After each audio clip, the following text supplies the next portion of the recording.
Megumi ఒకేసారి అనేక మహోరగాస్ను పిలవగలడా? అదంతా అతని డొమైన్ విస్తరణపై ఆధారపడి ఉంటుంది. అతని చిమెరా షాడో గార్డెన్ పరిసరాలను నీరలతో నింపడానికి వీలు కల్పిస్తుంది. ఇది అతని 10 నీడల సహజమైన సాంకేతికతను బలోపేతం చేస్తుంది.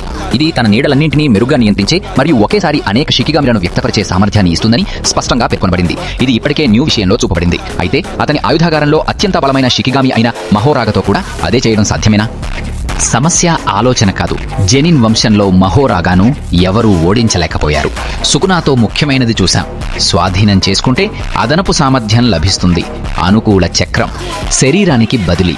అనుకూలత సాధించాకే మహోరాగాను పిలవడం. దాని బలహీనత స్పష్టం. అనుకూలతకు ముందే నాశనం కావచ్చు. ఇలా ఆవాహన చేయబడుతుంది. సిద్ధాంతపరంగా దాన్ని లొంగదీసుకుంటే అనేక మహోరాగాలను ఆవాహన చేయవచ్చు. కానీ ఇంకొక సందేహం, అనుకూలత ఎలా? రెట్టింపు వేగమా? మహోరాగాలు పోరాడుతుంటే వాడుకరే అలవాటు పడతాలా? ఒకటి నశించినా అవి పోరాడతాయా? ముఖ్యమైనది ఏంటంటే శాపగ్రస్త శక్తి.